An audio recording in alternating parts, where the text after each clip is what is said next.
So a few years ago, I discovered the clothing site called Dresslily that sold some really pretty, vintage type or vintage inspired outfits. And I found this one dress that had a hood and really cool little skirt thing that was green and had a plaid underlay to it. And I really wanted it, but I wasn't willing to pay $48 to buy this dress. So, instead, what I decided was I wanted to make one myself. And it took me a few years, but I finally decided I would make it. I decided I was going to make this dress for my birthday, which is in August, in about 2 weeks as of recording this. And I decided I wanted to make it a video and make it my project for my uni holidays. And it did work. I did end up doing it for the holidays. So I'm just gonna be recording this voiceover as a little bit to talk.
Then I moved on to making the hood, which was made with green for the shell and plaid for the inside.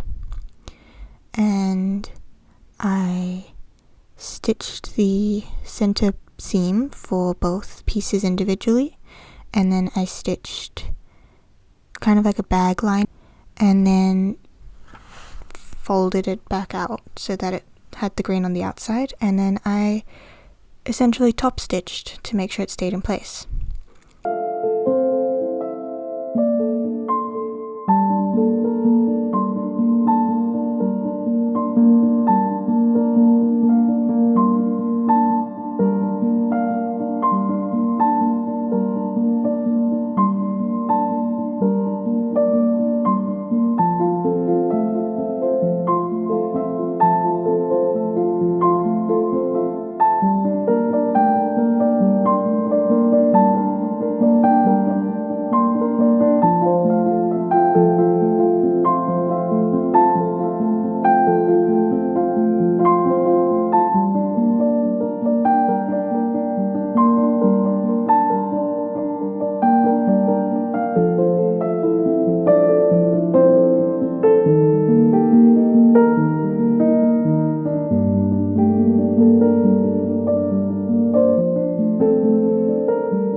then I sewed the sleeves. I wanted to make this French seamed so that everything was clean on the inside and I didn't have to worry about loose threads or anything. So I French seamed it, which essentially is you sew it wrong sides together, trim that seam allowance, turn it inside out, and sew it right sides together, and you've encased your raw edge into the seam. It looks really pretty and is a little bit tricky to do, but I have managed to do it very well. So I did the sleeves, and then I made the bodice, which is very simple, just basic bodice block. Your front, your back, you've got bust darts, under bust darts, and back darts. Very simple.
For the skirts, I did end up making just 2 skirts, and I was going to have the top layer be able to be pinned up. And I hemmed those separately before I put them onto the dress, mostly because I didn't want to have to wrestle with the 2 skirts when it's all attached to the dress. I stitched the sleeves to the bodice. I made a box pleat in the top where the sleeve was too big for the armhole, which usually gets done by gathering, but I'm not very good at gathering yet, so I just do pleats. I'm very good at pleats. So there's a very nice little box pleat in the top of my sleeves, which kind of adds a bit more like class to the sleeves, I think. I don't know if this is actually true at all. I just do the thing. And then I attached the bodice to the skirt. I should mention that the sleeves are not stitched on with a French seam because that would be almost impossible for me to wrestle under the machine, and also last time I French seamed sleeves to armholes, the armhole ended up being too small and I couldn't fit my arm through, so yeah. Stitched the bodice to the skirts, which was done with a French seam, and I put a bit of ribbon in between the 2 skirts to act as a loop so that I could button the top skirt up. Then I added the zipper in and added the hook and eyes to the top of the zipper so it would stay closed. I then sat down and hand stitched press darts into the neckline and the edge of the hood so that the hood could be detachable. And it looked great. It seemed like it was going to work. And then came the problem of trying on the dress. Turns out my bodice was too small. It was about 8 centimeters too small. The back darts had been unstitched and it was still too small. So this means I now have to remake the bodice part of the dress, which won't be that tricky. I found another pattern. I'm actually using a pattern, not a bodice block. I found another pattern, I've cut it, pinned it. It seems to fit me perfectly, so that's good. Should be able to still fit the sleeves in and everything.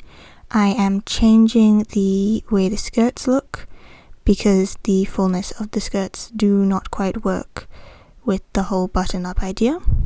So instead I am shortening the top skirt, the green one, and I'm going to, once I have the skirts attached to the bodice, I will put it onto Dolores, my dress form, and I will finagle the top skirt to act like an apron, like the front of the Phantom of the Opera wishing dress.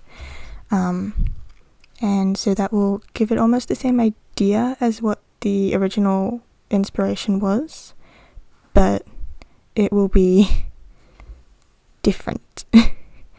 It will have my own flair to it. I might also forfeit the hood because I don't want to be stitching press starts again, because that was really tricky and they kind of show through to the other side of the fabric and it just doesn't look pretty. So I will just stick with the basic dress and have the hood just be a bit that I can pop over my head. I think that will work. But yeah, other than that, the dress looks really good and I'm very excited to be able to wear it for my birthday because it's made of a slightly stiffer fabric, so it should be warmer because my birthday is in winter. Then again, I'm not actually planning to do much for my birthday this year, so yeah.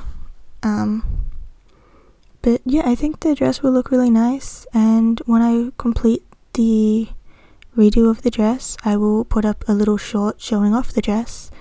For now though, this video is going to be uploaded late. I will attempt to put this voiceover into the clips later today, maybe tomorrow, and either I will be lazy and decide to have this video go up for next Monday, or I will post it sometime in the middle of the week and surprise all my subscribers. So that'll be fun. We will figure it out once I actually have the energy to edit this alongside doing my uni work.